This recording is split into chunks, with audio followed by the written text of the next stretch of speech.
Tem pessoas no mundo todo vivendo uma vida miserável, ainda que morem em palácios, porque querem que a sua emoção seja inteligente, quando na verdade ela é desinteligente, ela é inconsciente, ela não pode ser gerida por si mesma.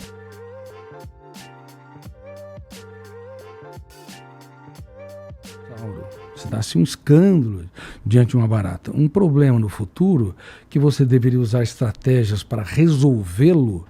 A emoção entra e paga caro o problema e nós sofremos dramaticamente por aquilo que não aconteceu. Tem pessoas no mundo todo vivendo uma vida miserável, ainda que morem em palácios, porque querem que a sua emoção seja inteligente, quando na verdade ela é desinteligente, ela é inconsciente, ela não pode ser gerida por si mesma. Por isso uma das obras que eu estou escrevendo é o fim da inteligência emocional e o começo da gestão da emoção. Então quem tem que gerir a emoção? O eu, que representa, reitero, a capacidade de escolha, a consciência crítica, a autonomia. Só que esse eu, ele é muito mal formado, mesmo em universidades como Harvard, Cambridge, Stanford. Meus alunos da USP, do programa de mestrado e doutorado, eles nunca ouviram falar sobre o eu gerindo a emoção, o eu gerindo pensamentos, o eu impugnando o lixo mental e reciclando. Mas é incrível, mas são mestrandos notáveis de biologia, de odontologia, medicina, engenharia. Ora, imagine numa das melhores universidades do Brasil, da América Latina e do mundo.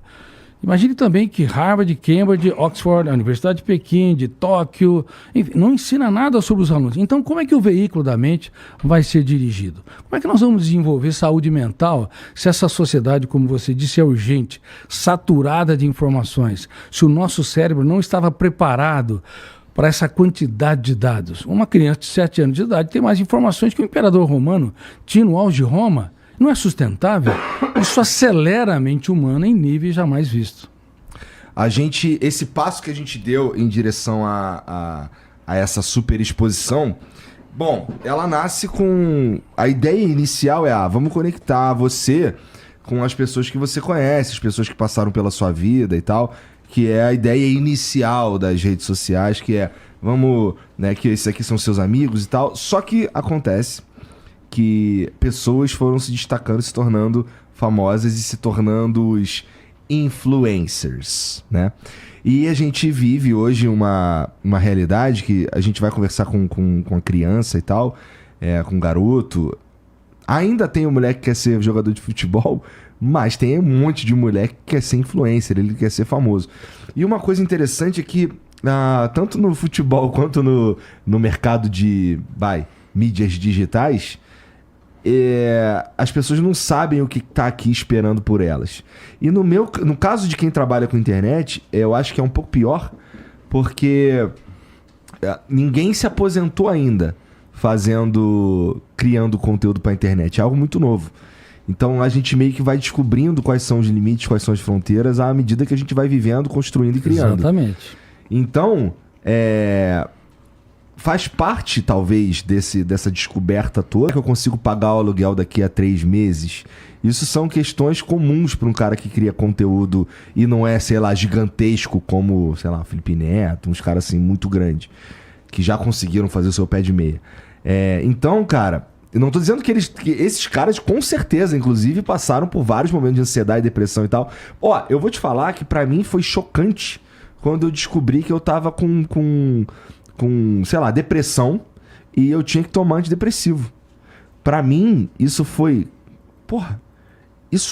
eu nunca pensei que eu fosse passar por uma parada como essa, entendeu? E no meu caso, 100% causado pelo meu trabalho. Que é terreno que ainda não foi... vamos lá, ainda não tem um mapa. Exatamente. Né? É um ambiente onde há muitas perguntas e as respostas não estão concluídas. Por exemplo, um influenciador que tem que postar todos os dias mensagens e ele se preocupa muito com os likes, com as respostas, com a reação do público. Ele pode vender sua paz, que vale ouro, em função da reação ou da expectativa dos outros. E isso é muito grave. Se você trabalha, se você é transparente. Se você quer contribuir com a humanidade e se você liberta o seu imaginário para criar novas postagens, novos modelos de entrevistas e o faz de maneira espontânea, sem se preocupar excessivamente com a opinião dos outros, o teu trabalho não tem um desgaste do córtex cerebral altíssimo. Você não tem alto índice GEI. G-E-E-I. Gasto de energia emocional inútil. Mas os influencers no mundo todo têm alto índice GEI. Gasto de energia emocional inútil.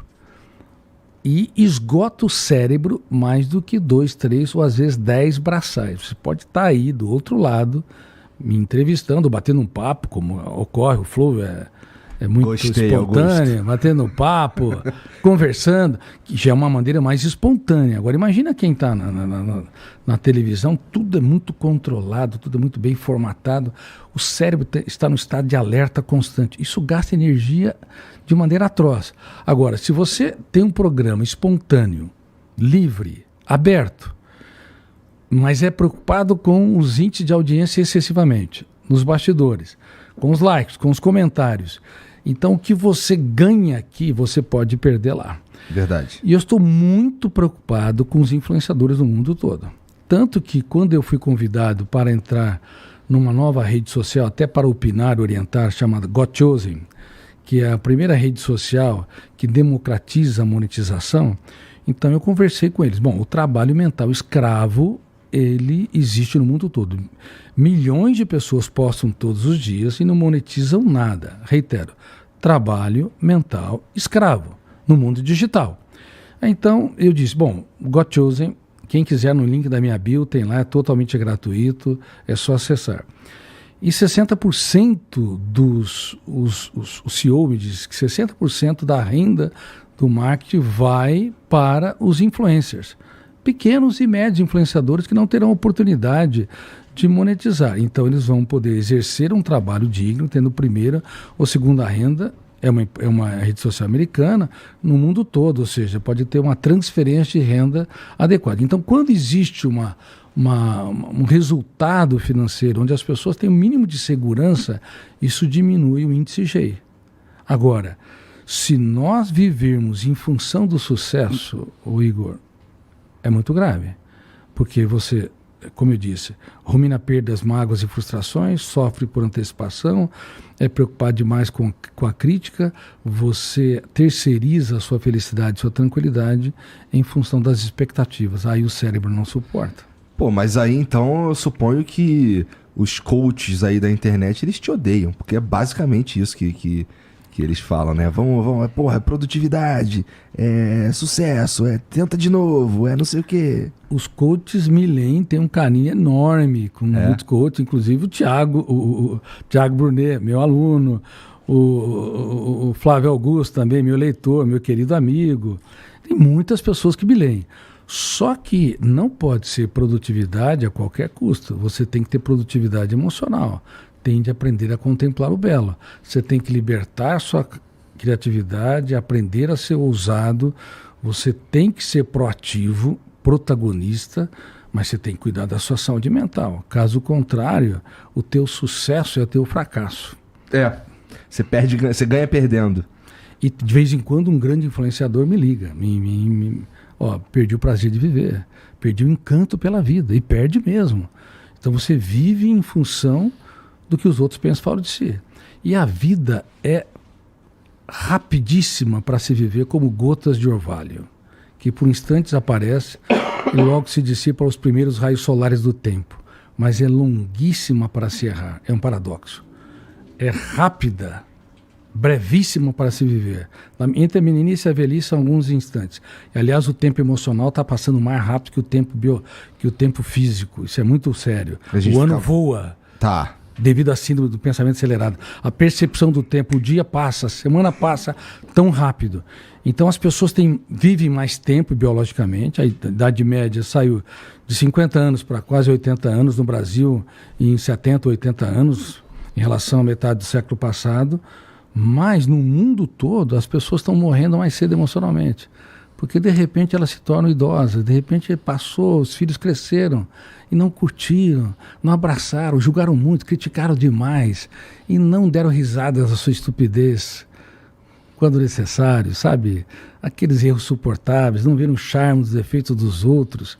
Então, como é que você vai dilatar o tempo se você não faz muito do pouco? Vive nesse frenesi.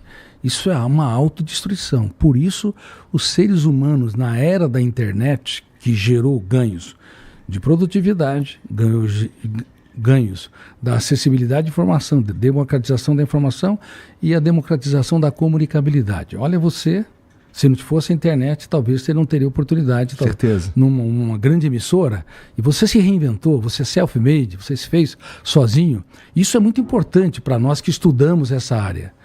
Porém, nunca podemos esquecer que os segredos de uma emoção saudável, feliz e sustentável se encontram nas coisas simples e anônimas.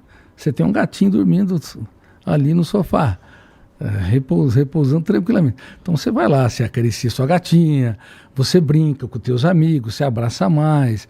Quando você erra, ao invés de você se punir demais, você acaba vendo os seus erros com uma certa complacência, você namora a vida, você vive mais leve.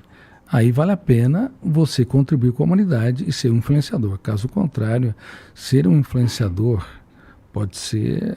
Aliás, a fama é muito grave. A fama e o poder, ao contrário do que as pessoas pensam, não faz bem para a saúde mental. E existe...